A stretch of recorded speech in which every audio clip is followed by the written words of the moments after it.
दोस्तों स्टैटिस्टा की इस वेबसाइट पे पब्लिश इस रिपोर्ट के अकॉर्डिंग इंडिया में जो लाखों बच्चे एमबीए करते हैं उनमें से 60% ही बच्चे एम्प्लॉयबल हैं या फिर नौकरी पाने लायक होते हैं। जो बाकी बच्चे जो 40% होते हैं वो इतने स्किल्ड नहीं हो पाते हैं कि उन्हें कोई आईटी कंपनी में जॉब मिल सके या फिर अपना वो कोई बिजनेस या स्टार्टअप शुरू कर सकें।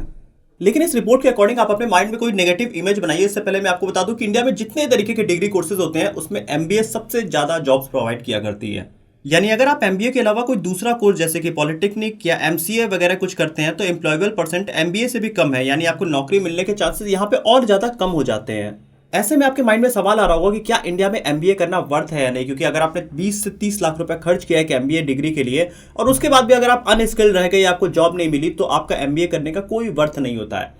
इसके साथ में हम ये भी यहाँ बात कर रहे होंगे कि किस तरीके से एमबीए कॉलेजेस बच्चों के साथ स्कैम किया करते हैं और किस तरीके से उनकी जिंदगी बर्बाद हो जाया करती है। इस वीडियो में एमबीए से रिलेटेड हर एक छोटी बड़ी जानकारी मैं आपको देने वाला हूं, तो इस वीडियो में एंड तक आप बने रहिएगा। दोस्तों आइए इस वीडियो को शुरू करते हैं। हेलो दोस्तों, मेरा नाम है दीपक, आप देख रहे हैं डिजिटल और। तो सबसे पहले हम एमबीए के एडवांटेजेस और डिसएडवांटेजेस समझ लेते हैं ताकि आपको ये समझ में आ जाए एमबीए में एग्जैक्टली क्या पढ़ाया जाता है और क्या वो आपके लिए सुटेबल है या फिर नहीं है। तो आइए दोस्तों हम पहले एडवांटेजेस समझने की कोशिश करते हैं। एमबीए कोर्सेज का सबसे बड़ा एडवांटेज है कि इसमें आपको basic business management, accounting, finance, marketing, economics, operations, data analytics जैसे कई सारे सब्जेक्ट डिटेल में आपको समझने को मिल जाते हैं। यानी अगर आपने एक बार एमबीए कर लिया तो आप बिजनेस, फाइनेंस और मार्केटिंग में एक्सपर्ट बन सकते हैं, जिस वजह से आपको इजीली जॉब मिल सकती है या फिर आप अपना कोई स्टार्टअप शुरू कर सकते हैं। एमबीए का दूसरा सबसे बड़ा एडवांटेज है कि यहाँ पे आप अपना पर्सनल स्किल्स डेवलप कर सकते हैं, जो कि आपके एजुकेशन के साथ बहुत ही इंपॉर्टेंट स्किल हुआ करती है। पर्सनल स्किल जैसे कि communication skill, team management, time management, leadership, ये सब ऐसी मैंडेटरी स्किल्स हैं जो कि आपके अंदर ना हो तो आपकी एमबीए की डिग्री पूरी तरीके से बेकार हो जाती है। क्योंकि भले ही आपको किताब की कितनी ज्यादा भी नॉलेज हो, लेकिन अगर आप अपने थॉट्स को एक्सप्रेस नहीं कर पा रहे हैं सामने वाले के सामने क्लियरली, तो आपके बिजनेस पढ़ने का कोई मतलब नहीं रह जाता है। एक्चुअली बिजनेस प्लान जो बेस्ट होता है उसे कहा जाता है कि अगर आप एक पेज में अपना बिजनेस प्लान एक्सप्लेन कर सकते हैं तो वही बेस्ट बिजनेस प्लान होता है। यही सब कुछ आपको इस एमबीए में सिखाया जाता है। एमबीए का तीसरा सबसे बड़ा एडवांटेज होता है नेटवर्किंग। जैसे कि अगर आपने आईआईएम अहमदाबाद या बैंगलोर से आपने एमबीए किया तो वहां पे आपका एक बड़ा नेटवर्क बनता है, बहुत सारे लाइक माइंडेड स्टूडेंट से आप मिलते हैं। इसके साथ ही आप ऐसे प्रोफेसर, सीनियर्स और अपने क्लासमेट्स से आपकी अच्छी खासी जान पहचान हो जाएगी और यही पहचान आगे जाकर आपको बिजनेस, जॉब या फिर लाइफ में काफ़ी ज़्यादा मदद करेगी। एमबीए का चौथा सबसे बड़ा एडवांटेज है एंटरप्रेन्योरियल स्किल। इसका मतलब ये है कि जब आप एमबीए करते हैं तो आपको अलग अलग केस स्टडीज पढ़ाई जाती है, नए प्रैक्टिकल्स कराए जाते हैं, जहां पे आप सीखते हैं कि एक बिजनेस को ग्रो कैसे किया जाता है, लॉसेस को कैसे अवॉइड किया जाता है या बिजनेस को सस्टेनेबल कैसे बनाया जाता है, बिजनेस को ऑटो पायलट मोड पे कैसे ले जाया जाता है। ये सारी स्किल्स आपको इस एक एमबीए के कोर्स में सिखाई जाती है, जिससे कि आप एक अच्छा अपना स्टार्टअप या बिजनेस आप सेटअप कर सकते हैं। यह एमबीए का पांचवा बड़ा एडवांटेज आता है कि आप एमबीए करके अपनी इंडस्ट्री या अपना जॉब आप इजीली चेंज कर सकते हैं। जैसे कि अगर आप आज के टाइम में मैन्युफैक्चरिंग में जॉब कर रहे हैं तो एमबीए करने के बाद आप investment banking, private equity industry या फिर किसी बड़ी मल्टीनेशनल कंपनी में आसानी से आप जॉब स्विच कर सकते हैं। तो दोस्तों ये तो हो गए एमबीए करने के एडवांटेजेस, लेकिन एमबीए करने के कुछ गिने चुने डिसएडवांटेजेस भी हैं। जैसे कि अगर हम देखें कि अगर आप एक टॉप कॉलेज से एमबीए करते हैं तो वहां पे आपको फीस काफी ज्यादा बढ़ जाती है। जैसे कि अगर हम देखें आईआईएम अहमदाबाद, आईआईएम कलकत्ता या फिर बैंगलोर से अगर आप एमबीए करते हैं तो वहां पे आपको 10 लाख से 25 लाख तक आपकी फीस लगेगी। इसके साथ ही आप बाहर रहते हैं तो वहां पे आपको रहने का कॉस्ट लगेगा। इसके साथ ही आप जो टेक्स्ट बुक खरीदते हैं, जो प्रैक्टिकल्स होते हैं, उन सब पे कॉस्ट इसमें ऐड हो जाते हैं, जो कि ऑब्वियस सी बात है कि ये काफ़ी ज़्यादा हो जाएगा। और ऐसे में अगर आपने लोन लेके एमबीए करते हैं तो जॉब मिलने के बाद आपको 5 से 6 साल लग जाएंगे अपने जॉब के बाद पैसे चुकाने में। ऐसे में आप अपनी लाइफ कब जिएंगे, आप अपना पैशन कब फॉलो करेंगे, ये आपको फीस भरते भरते ही आपको 5 से 6 साल लग जाएंगे, जिस वजह से आप अपना बिजनेस भी शायद उस टाइम में नहीं शुरू कर पाएंगे। यहाँ एमबीए करने का दूसरा बड़ा डिसएडवांटेज हो जाता है कि आपको टाइम कमिटमेंट करना होगा। जैसे कि अगर आप कोई जॉब करते हैं तो उसके साथ आप एमबीए नहीं कर सकते हैं साइड बाय साइड, क्योंकि ये 2 साल के डिग्री कोर्स में आपको पूरा टाइम कमिटमेंट देना होगा। जैसे कि अगर आपकी क्लासेस खत्म हो गई तो उसके बाद आपके एक्स्ट्रा करिकुलर एक्टिविटीज होंगे, आपके असाइनमेंट्स होंगे, आपके प्रैक्टिकल्स होंगे, जहां पे आपको पूरा टाइम डेडिकेट करना होगा। तो अगर आप ये सब कुछ करने को तैयार हैं तो कांग्रेचुलेशन, आप एमबीए कर सकते हैं इंडिया में। लेकिन आगे बढ़ने से पहले मैं आपको एक चीज बता दूं कि आज इंडिया में ढेरों अपॉर्चुनिटीज अवेलेबल हैं, जहां पे डेटा साइंस, आर्टिफिशियल इंटेलिजेंस जैसे कई बड़े कोर्सेज आ गए हैं। कुछ डेटा तो ऐसा भी कहते हैं कि आने वाले 2026 तक ग्लोबली डेटा साइंस में करीब 1 करोड़ से ज्यादा जॉब्स अवेलेबल रहेंगी। डेटा साइंस एक फास्टेस्ट ग्रोइंग इंडस्ट्री है जहां पे काफी हाई सैलरी होती है और एक नॉन आईटी प्रोफेशनल भी डेटा साइंस की तरफ स्विच कर सकता है। तो यहाँ मैं आपको ओडिन स्कूल के बारे में बताना चाहूंगा, जो कि एक अपस्किलिंग प्लेटफॉर्म है। यहाँ पे आप डेटा साइंस का कोर्स कर सकते हैं, जहां पे आपको 360 डिग्री जॉब प्लेसमेंट असिस्टेंट मिलता है। ओडिन स्कूल के डेटा साइंस के कोर्स के थ्रू आप अपने कैरियर को पूरी तरीके से अप स्केल कर सकते हैं। इसके साथ ही यहाँ पे ये आपको अर्ली बर्ड ऑफर भी दिया करते हैं, आपको 10,000 तक का यहाँ पे डिस्काउंट मिल जाएगा अगर आप जल्दी अभी ज्वाइन करते हैं। ओडिन स्कूल का लाइव वीकेंड और रिकॉर्डेड लेक्चर्स हुआ करता है, जहाँ पे आपको टीचर्स का फुल असिस्टेंट मिला करेगा। इसके साथ ही आप इनका फ्री टेस्ट देके इनका 30,000 तक का आप स्कॉलरशिप भी अर्न कर सकते हैं। और अगर आपको ये कोर्स पसंद नहीं आता है तो आप 10 डेज में आप यहाँ पे रिफंड भी अप्लाई कर सकते हैं। यहाँ पे बहुत सारे स्टूडेंट्स थे जाके कई सारे अपने स्ट्रीम चेंज किए हैं, जैसे कई स्टूडेंट जाके कैपजेमिनी और पेप्सिको जैसी बड़ी कंपनियों में भी प्लेस्ड हैं। यहाँ मैं आपको डॉक्टर दक्षायनी देसाई के बारे में बताना चाहूंगा, जो कि एक प्रोफेसर थी इमेज प्रोसेसिंग में। इन्होंने अपना पूरा कैरियर ओडिन स्कूल के थ्रू चेंज किया और इन्होंने डेटा साइंस का इनका कोर्स किया, जिसके बाद आज वो प्रोफ्लिक्स नाम की एक leading digital engineering and consulting firm में प्लेस्ड हैं। और ये सब कुछ इन्होंने अपने 40s के एज में किया। तो अगर आप भी अपना डेटा साइंस का कोर्स करके आप अपना कैरियर चेंज करना चाहते हैं या अपस्किल करना चाहते हैं तो आप ओडिन स्कूल का ये कोर्स ज्वाइन कर सकते हैं। नीचे लिंक है डिस्क्रिप्शन में, जहां पे जाके आप इनका फ्री टेस्ट भी दे सकते हैं और आप स्कॉलरशिप भी अवेल कर सकते हैं। तो दोस्तों आइए वीडियो में वापस चलते हैं। तो एमबीए के एडवांटेजेस और डिसएडवांटेज समझने के बाद हमें यह समझना चाहिए कि क्या आपको एमबीए करना चाहिए या नहीं करना चाहिए। तो इसको एक एग्जांपल से समझते हैं। मान लीजिए मार्केट में कोई एक महंगी सी किताब मिलती है, जिस किताब को लोग खरीद रहे हैं, उनको बहुत ज्यादा फायदे हो रहे हैं। तो जाहिर सी बात है कि आप भी वो किताब खरीदना चाहेंगे और खुद पढ़ना चाहेंगे। लेकिन इसमें यह श्योरिटी नहीं है कि उस किताब में जो चीजें लिखी है उससे आपको फायदा होने वाला है या नहीं होने वाला है।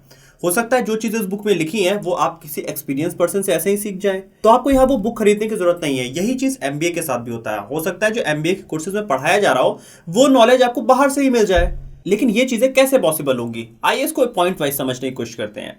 जैसे कि अगर आप एमबीए करते हैं तो आप एक अच्छा खासा अपना नेटवर्क बिल्ड करते हैं।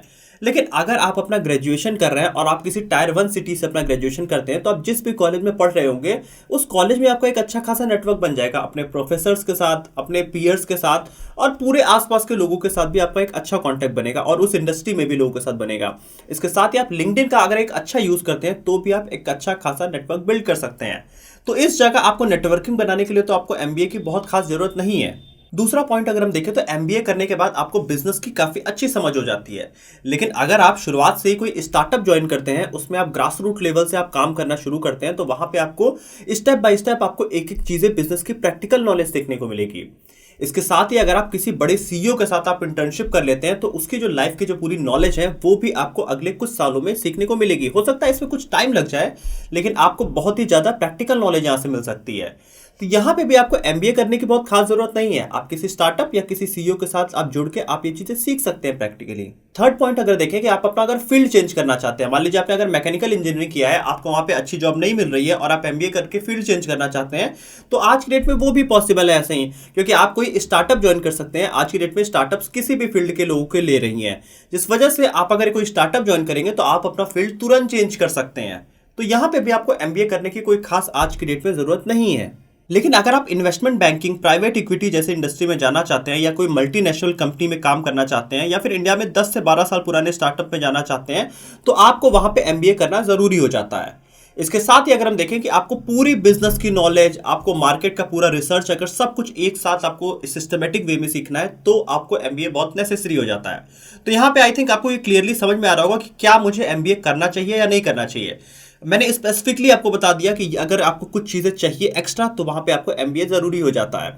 आपको इस सिस्टमेटिक ढंग से काम करना है तो आपको एमबीए जरूरी हो जाता है। लेकिन अगर आप में ज़ील बहुत ज़्यादा है कुछ सीखने की तो वो आप बिना एमबीए करे भी सीख सकते हैं। लेकिन अगर आप उसे एक लाइन में सुनना चाहते हैं कि क्या इस समय इंडिया में एमबीए करना वर्थ है या नहीं, तो मेरा जवाब हमेशा हाँ रहेगा, क्योंकि ये 2023 चल रहा है जहां पे इंडिया की इकोनॉमी काफी बूम कर रही है और आने वाले टाइम में हम दुनिया की तीसरी सबसे बड़ी इकोनॉमी बन जाएंगे, जिस वजह से इंडिया में नए स्टार्टअप्स और ज्यादा खुलने वाले हैं, नए बिजनेसेस बनने वाले हैं, जहां पे एमबीए ग्रेजुएट्स की काफी ज्यादा जरूरत पड़ने वाली है। तो अगर आप एमबीए करते हैं तो आने वाले टाइम में आपको एक अच्छी खासी जॉब तो मिल ही सकती है, लेकिन आपको काफी ज्यादा स्किल्ड होना होगा। लेकिन दोस्तों यहाँ पे अब एक बड़ा ट्विस्ट है, क्योंकि अगर आप लाखों रुपए लगा के एमबीए करते हैं तो भी बहुत सारी कंपनीज कुछ ही सिलेक्टेड स्टूडेंट्स को हायर करती हैं। आइए इसको समझने की कोशिश करते हैं। जैसे कि अगर हम देखें तो साल 2022 में 4 लाख से ज्यादा स्टूडेंट्स ने एमबीए और पीजीडीएम के कोर्स में साइन अप किया था, जिसमें से सिर्फ 5500 ही स्टूडेंट्स ऐसे थे जिन्हें टॉप आईआईएम्स में एडमिशन मिला। अब इकोनॉमिक टाइम्स की एक रिपोर्ट कहती है कि इंडिया में 5000 से ज्यादा बिजनेस स्कूल्स हैं, मतलब एमबीए के स्कूल्स हैं, जिसमें से सिर्फ 7% ऐसे बच्चे हैं जिन्हें टॉप लेवल की जॉब मिल पाती है। तो अब यहाँ पे आप एक चीज समझ लीजिए कि यहाँ पे इस डिग्री कोर्स में प्रॉब्लम नहीं है, यहाँ पे प्रॉब्लम इन बिजनेस स्कूल्स में है कि वो आपको किस तरीके से स्किल बनाते हैं। इन बिजनेस स्कूल्स में कुछ ऐसे स्कैम चल रहे हैं कि आप अपने लाखों रुपए खर्च करते हैं, 2 साल का एमबीए करते हैं, फिर भी आपको जॉब नहीं मिलती है। और आपको भी इन लाखों स्टूडेंट्स की तरह एमबीए करने के बाद बेरोजगार न बैठना पड़े, इसलिए जानने की कोशिश करते हैं इन एमबीए स्कूल्स का डार्क रियलिटी। तो दोस्तों, आप सभी जानते हैं कि एमबीए कॉलेज में एडमिशन आपका कैट, जेट या सीमेट जैसे एग्जाम क्लियर करके होता है। इसके बाद आपको इंटरव्यू के प्रोसेस से गुजरना पड़ता है, जहां पे कॉलेजेस आपको सेलेक्ट करते हैं और इसके बाद आपका एडमिशन होता है। लेकिन ऐसे स्टूडेंट जिनका एंट्रेंस एग्जाम में कम स्कोर आया है, वो काफी ज्यादा यहाँ निराश हो जाया करते हैं, जिसका फायदा उठाते हैं एजेंट्स, जो अपने आपको काउंसलर भी बोला करते हैं। अब इन एजेंट्स का लो लेवल के जो प्राइवेट कॉलेजेस होते हैं उनके साथ टाई अप होता है और वहां पे इनका कमीशन सेट होता है। तो ये आपका किसी न किसी तरीके से ब्रेन वॉश करके आपको इन कॉलेजेस में एडमिशन करा देते हैं, ताकि आप वहां पे काफी सारी फीस भरिए और आपको कोई जॉब नहीं मिलती है। अब ये सब इतना इजीली कैसे पॉसिबल होता है, आइए उसको समझते हैं। दोस्तों, ये जो लो लेवल के एमबीए कॉलेजेस होते हैं उनकी मार्केटिंग टीम काफी ज्यादा अच्छी होती है। वो उस कॉलेज का एक रेपो बिल्ड करने की कोशिश करते हैं और यहाँ पे कई सारी आपने कॉलेजेस की रैंकिंग देखा होगा जो कि पेड हुआ करती है। ये कॉलेजेस उन रैंकिंग्स में पैसे देके अपने आप को नंबर 1 कॉलेज बताने की कोशिश करते हैं। अक्सर आपको बहुत सारे नाम याद आ रहे होंगे, वो सभी कॉलेजेस ये काम किया करते हैं। इसके साथ ही गूगल पे ये पेड रिव्यू भी अपना कराया करते हैं अलग अलग आर्टिकल्स में। तो जब भी आपको ये काउंसलर मिला करते हैं, वो आपका ब्रेन वॉश करेंगे, आपको बताएंगे कि ये वाला कॉलेज काफी ज्यादा अच्छा है, जहां पे आपका जो मार्क्स आया है उस बेसिस पे भी आपका एडमिशन हो जाएगा। तो आप इसके बाद जाएंगे, आप गूगल पे सर्च करेंगे, जहां पे आपको इनके पेड आर्टिकल्स मिलेंगे और वहां पे आपको इनके ऊपर ट्रस्ट हो जाएगा कि अरे इसकी रैंकिंग तो फर्स्ट है, इसकी रैंकिंग तो सेकंड है। आप अपने माइंड में कुछ ऐसा सोचेंगे, उसके बाद आप जाके वहां पे एडमिशन ले लेते हैं। दोस्तों, इन कॉलेजेस में पढ़ाई कुछ खास नहीं होती है, बस इनकी मार्केटिंग टीम ही बहुत अच्छी हुआ करती है। और जब आपके 2 साल पूरे बीतने लगते हैं, तब आपको समझ में आता है कि आपके साथ तो स्कैम हो गया है, क्योंकि इन कॉलेज के स्टूडेंट्स की कहीं जॉब ही नहीं लगती है। ऐसा इसलिए होता है क्योंकि ये 2 साल के पीरियड में इन्होंने आपके अंदर कोई भी स्किल नहीं डेवलप किया है। और जब कुछ गिनी चुनी कंपनीज आपके कॉलेज में आती हैं, तो वो इंटरव्यू आप क्लियर ही नहीं कर पाते हैं, जिस वजह से आपकी जॉब नहीं लगती है। और अंत में आप कोसते किसको है? एमबीए को। लोगों को जब पता चलता है कि फलाने लड़के ने लाखों रुपए लाकर एमबीए किया था लेकिन उसे जॉब नहीं मिली, तो कोई इस बात को नहीं समझ पाता है कि एमबीए कोर्स में प्रॉब्लम नहीं था, प्रॉब्लम था एमबीए के कॉलेज में। यहाँ कॉलेजेस का एक और दूसरा स्कैम भी है, 100% प्लेसमेंट। आप बोलेंगे कि यार मेरा कॉलेज तो 100% प्लेसमेंट देता है, लेकिन उस 100% प्लेसमेंट का आप सच भी समझ लीजिए। एक्चुअली क्या होता है, यहाँ पे पढ़ाई ठीक ठाक होती है, यहाँ पे बहुत सारी कंपनियां भी आती हैं, लेकिन आपको जो जॉब मिलती है वहां पे आपको एमबीए की कोई जरूरत नहीं थी उस जॉब के लिए। अगर आप एमबीए नहीं भी किए होते तो भी आप जाके वो जॉब कर सकते थे। तो यहाँ पे या तो आपको सेल्स की जॉब मिल जाएगी, या बिजनेस डेवलपमेंट एग्जीक्यूटिव की जॉब मिल जाएगी, या तो आपको ये प्यून की जॉब दिला देंगे, या किसी छोटी मोटी जॉब में आपको जाके आपको काम करने को मिलेगा।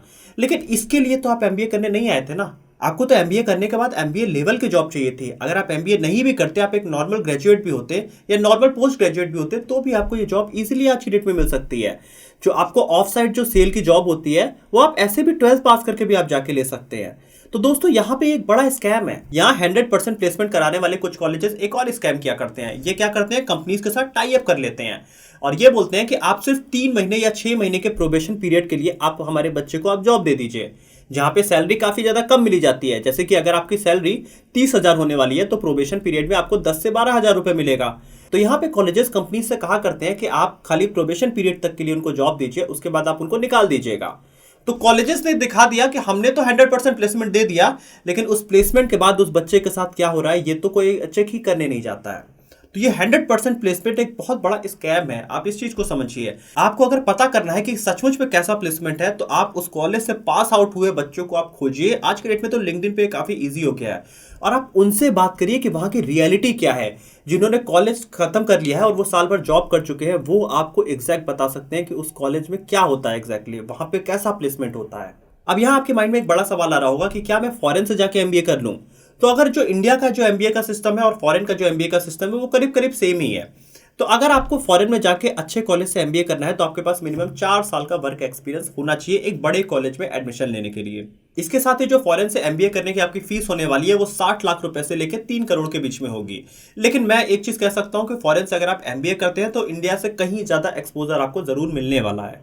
तो अगर आपके पास एक अच्छा वर्क एक्सपीरियंस है, आपके जेब में अच्छे पैसे हैं, तो आप जरूर जाइए फॉरेन से, आप एमबीए करिए और वहां से आप बहुत कुछ सीख सकते हैं। लेकिन अगर आप इंडिया से एमबीए कर रहे हैं, तो आपको इस बात का ख्याल रहना चाहिए कि एमबीए की डिग्री को AICTE यानी all India council for technical education से मान्यता प्राप्त होना चाहिए, क्योंकि बहुत सारे ऐसे फेक कॉलेजेस भी इंडिया में चल रहे हैं, जिससे आपको सावधान रहना चाहिए। आपको AICTE की वेबसाइट पर जाकर जरूर चेक करना चाहिए कि आपका कॉलेज उसमें लिस्टेड है या नहीं है। तो दोस्तों एट द एंड अगर आपको एमबीए करना है तो आप इंडिया में उन्हीं कॉलेज से करिए जो कि अच्छी खासी मान्यता प्राप्त है, जहाँ पे अच्छी एजुकेशन हुआ करती है। लेकिन अगर आपने अभी किसी छोटे मोटे कॉलेज से एमबीए कर रहे हैं, आप इस वीडियो को देख रहे हैं, तो आपको परेशान होने की जरूरत नहीं है। आपको अब थोड़ा ज्यादा काम करना पड़ेगा, आपको अपनी पर्सनल स्किल्स और ज्यादा डेवलप करनी पड़ेगी, आपको अपनी कम्युनिकेशन स्किल्स और ज्यादा स्ट्रांग बनानी पड़ेगी, आपको हर एक फील्ड में अपने आप को बेटर बनाना पड़ेगा। हो सकता है कॉलेज आपकी मदद ना करे, लेकिन आप खुद से उन चीजों को इंप्रूव कर सकते हैं। और जब आपके कॉलेज में कंपनी आए तो आप उन इंटरव्यूज को क्रैक कर सकते हैं, या फिर आप किसी दूसरे कॉलेज में जाके आप इंटरव्यू दे सकते हैं, क्योंकि हो सकता है आपके कॉलेज में कोई बड़ी कंपनी ना आए, लेकिन यहाँ पे कई ऐसी फैसिलिटीज होती हैं कि आप दूसरे कॉलेजेस में भी जाके आप इंटरव्यू दे सकते हैं और आप वहां पे वो इंटरव्यू क्लियर कर सकते हैं। तो अभी देर नहीं हुई है।